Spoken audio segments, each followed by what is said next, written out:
तो hello everyone, कैसे हो आप लोग। तो जैसे कि आपके कमेंट्स आ रहे थे कि स्ट्रेटेजी के ऊपर वीडियो लाई जाए, तो मैं आज कोशिश कर रही हूँ आपके लिए वीडियो प्रोवाइड करने की।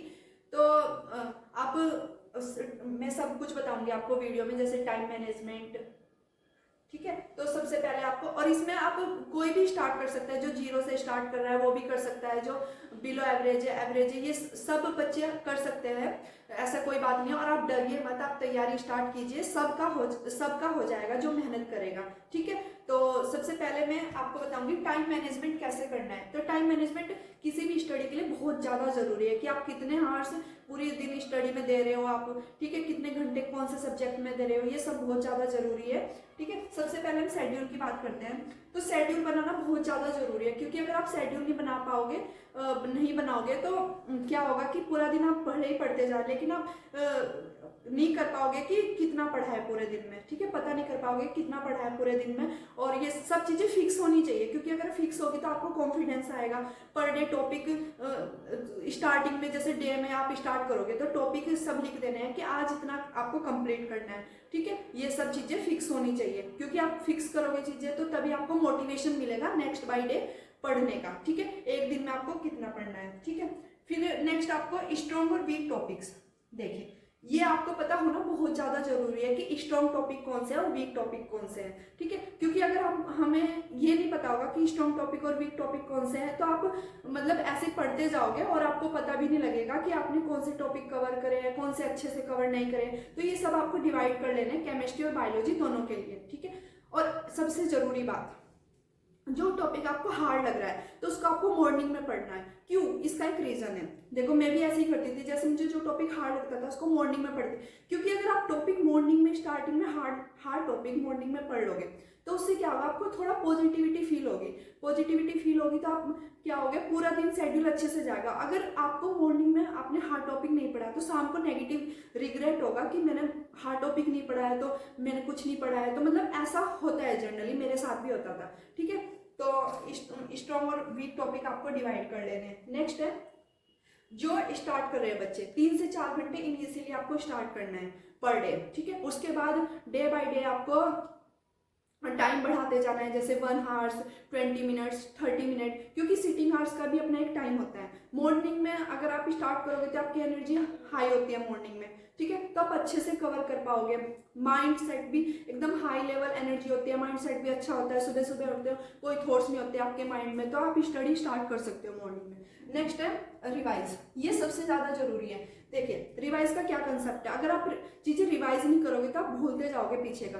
तो जैसे कि अगर आप दो स्टेप आगे कर रहे हो कि आज हमने पूरे दिन ये पढ़ा है, तो शाम को 15-20 मिनट आपको एक स्टेप पीछे, यानी कि पूरे दिन का टॉपिक कवर करने एक स्टेप पीछे जाकर उसको रिवाइज करना है। या फिर आप अगर पूरे दिन नहीं कर पाए तो आप अगले दिन मॉर्निंग में भी 15 से 20 मिनट आप रिवाइज कर सकते हो उस टॉपिक को। ठीक है, और ये सब चीज़ें मतलब बहुत, टाइम मैनेजमेंट किसी भी एग्जाम के लिए बहुत जरूरी होता है, चाहे वो नीट प्रिपरेशन हो, यूपीएससी हो, मतलब कोई भी एग्जाम हो, चाहे आपका ये पशुधन प्रसार अधिकारी हो, वन दरोगा, हर कोई टाइम मैनेजमेंट करता है और अपनी लाइफ एक मतलब अच्छे से अपनी चीज़ें ट्रैक पर लेकर जाता है। ठीक है, तो आपको ये सब चीज़ें आराम से करनी है, रिलैक्स होकर पढ़ो। आप परेशान मत होइए कि दीदी कैसे स्टार्ट करें, मैम कैसे स्टार्ट करें। बहुत सारे कमेंट सेक्शन में क्वेश्चंस आते रहते हैं, और कि अगर मैं अभी से स्टार्ट करूं तो हो जाएगा। देखिए, ये क्वेश्चन मुझसे मत पूछिए कि अभी से स्टार्ट करें हो जाएगा, आप खुद से पूछिए कि आप कितने घंटे स्टडी कर सकते हो। 10 से 12 घंटे, जैसे 3 से 4 घंटे मैं बता रही हूँ, तो 10 से 12 घंटे आपको मतलब मिनिमम, मतलब 10 घंटे आप स्टार्ट कर सकते, 10 घंटे पढ़ सकते हो, मतलब डेली वाइज, क्योंकि एनसीईआरटी है तो इसमें कंसेप्ट आपको क्लियर करने पड़ेंगे। बेसिकली आपके कंसेप्ट क्लियर होने चाहिए अच्छे से। देखिए, 1 मंथ में क्या करना है, आपको सिलेबस कंप्लीट करना है। ठीक है, डिवाइड करके। अभी मैं तो हेलो एवरीवन, तो अब हम सब्जेक्ट के बारे में बात करते हैं कि मैंने सब्जेक्ट कैसे डिवाइड करे थे केमिस्ट्री और बायोलॉजी के। मतलब जैसे कि थोड़ा थोड़ा आपको भी पता होगा कि केमिस्ट्री कैसे डिवाइडेड है। केमिस्ट्री 3 पार्ट्स में डिवाइड है, इनऑर्गेनिक केमिस्ट्री, ऑर्गेनिक और फिजिकल केमिस्ट्री। ऐसे ही आपकी जो बायोलॉजी है वो 2 पार्ट्स में डिवाइड है, बॉटनी और जूलॉजी। ठीक है, तो मैं थोड़ा थोड़ा आइडिया दे देती हूँ कि इन सब्जेक्ट को कैसे पढ़ना है। जैसे इनऑर्गेनिक केमिस्ट्री है, इनऑर्गेनिक केमिस्ट्री में आपको मतलब कंसेप्ट तो सभी सब्जेक्ट्स में क्लियर करना है। तो इनऑर्गेनिक केमिस्ट्री लर्न केमिस्ट्री है, उसमें ज़्यादा क्या होता है, आपको एक्सेप्शन याद करने पड़ते हैं, एक्सेप्शन, इनऑर्गेनिक, ऑर्डर याद करने पड़ते हैं। ऑर्डर में जैसे कि बॉइलिंग पॉइंट का एक्सेप्शन का ऑर्डर होगा, मेल्टिंग पॉइंट हो गया आपका, आयनाइजेशन एनर्जी, इलेक्ट्रोनेगेटिविटी और इलेक्ट्रॉन एफिनिटी, मतलब ये सब ऑर्डर आते हैं बेसिक बेसिक। और आपको कुछ रिएक्शंस भी याद करनी पड़ती है, मतलब जो कुछ कॉमन रिएक्शंस होंगी, जैसे कि नोटिफिकेशन में और दे रखा होगा, वो आप वहाँ से देख लेना। तो inorganic chemistry basically learn chemistry है, आपको इसमें ज़्यादातर मतलब एक तरीके से याद ही करना है, थोड़े थोड़े कंसेप्ट क्लियर करने के साथ साथ याद करना है। एक्सेप्शनल बहुत ज़्यादा आता है इसमें, ठीक है। और जहाँ पर भी केमिस्ट्री में एक्सेप्शन आता है वहीं पर क्या होता है, पूरा पैटर्न चेंज हो जाता है, पूरे ऑर्डर का पैटर्न चेंज हो जाता है जहाँ पर एक्सेप्शन है। जैसे कि आपने सुना होगा पी ब्लॉक में जैसे इनर्ट पेयर इफेक्ट है, अगर पी ब्लॉक नोटिफिकेशन में दे रखा है तो इनर्ट पेयर इफेक्ट आपको पढ़ना है, ठीक है। नेक्स्ट है आपका ऑर्गेनिक केमिस्ट्री। ऑर्गेनिक केमिस्ट्री में आपको बेसिकली क्या है, जनरल ऑर्गेनिक केमिस्ट्री आपको क्या करनी है, जनरल ऑर्गेनिक केमिस्ट्री आपको प्रिपेयर करनी है। कैसे प्रिपेयर करनी है, देखिए इसमें कंसेप्ट आता है जैसे कि आपकी आइसोमेरिज्म, ठीक है। और इसमें क्या फेमस नेम रिएक्शन आती है, फेमस नेम रिएक्शन जो जो दे रखी है नोटिफिकेशन में वो आपको सभी याद करनी है। इसमें इंपॉर्टेंट होते हैं रिएजेंट्स जनरल ऑर्गेनिक केमिस्ट्री में, कि रिएजेंट से कौन सा मतलब रिएजेंट कौन सा यूज हो रहा है केमिस्ट्री, और प्रोडक्ट क्या बन रहा है फाइनली, ऑक्सीडेशन कहाँ पर हो रहा है, रिडक्शन कहाँ पर हो रहा है, आइसोमेरिज्म। और आपको फेमस जो सेपरेट जो नेम रिएक्शन होगी ना उसकी मैं एक अलग से वीडियो बनाकर डाल दूंगी, ठीक है। तो अभी आप इस तरीके से जनरल ऑर्गेनिक केमिस्ट्री आपको लर्न करनी है। इसमें क्या electrophilic addition, nucleophilic addition, electrophilic substitution, nucleophilic substitution, ये आप सबको टॉपिक कवर करने हैं, ठीक है। आप देख लेना पूरे, मतलब जैसे 11th की हाइड्रोकार्बन केमिस्ट्री होगी, वहाँ से आपको कंसेप्ट क्लियर करने हैं। और फिर 12th तक मतलब जो भी चैप्टर्स है जैसे alcohol, phenol, ether, carboxylic acid, amines, ये सब के एमाइंस के चैप्टर के अंदर बहुत सारी फेमस रिएक्शन है, एल्डिहाइड की जो भी फेमस रिएक्शन की लॉन्ग वीडियो बनाकर मैं डाल दूंगी कौन कौन सी लर्न करनी है आपको। नेक्स्ट है फिजिकल केमिस्ट्री। देखिए इसका एक अलग तरीका है फिजिकल केमिस्ट्री का, आप थोड़े कंसेप्ट क्लियर करो, फॉर्मूले लर्न करो, न्यूमेरिकल करो, ठीक है। सीधा फंडा है कि इसमें न्यूमेरिकल आएंगे, वैसे ज्यादातर न्यूमेरिकल नहीं आएंगे, बेसिक आएंगे। लास्ट ईयर भी जो न्यूमेरिकल आए थे वो बेसिक ही आए थे, और मैं पेपर की भी वीडियो अलग से बनाकर डाल दूंगी। आप पेपर की भी बहुत रिक्वायरमेंट कर रहे हैं कि लास्ट ईयर पेपर में क्या किस तरह के क्वेश्चन आए थे। वैसे जो इंपॉर्टेंट टॉपिक की वीडियो है वो पेपर के बेस पर ही मैंने बनाई है, ठीक है। आप उसको कवर कर लेना, एक बार मैं डाल दूंगी। नेक्स्ट है बायोलॉजी। तो बायोलॉजी आपको 2 पार्ट्स में डिवाइड करनी है, बॉटनी और जूलॉजी। देखिए जैसे बायोलॉजी बॉटनी में क्या कौन से चैप्टर ज़्यादा हार्ड होते हैं जो ज़्यादा याद करने के हैं, जैसे कि मॉर्फोलॉजी, एनाटॉमी, ठीक है, ये सब। प्लांट फिजियोलॉजी में सबसे जो मतलब टॉपिक आता है सबसे हार्ड चैप्टर है, मतलब मेरे को तो फोटोसिंथेसिस लगता है। फोटोसिंथेसिस में जैसे C3 C4 कैम पाथवे, मतलब कैम पाथवे तो नहीं दे रखा है उसमें, C3 C4 उनके एग्जाम्पल्स आपको लर्न करने हैं, ठीक है।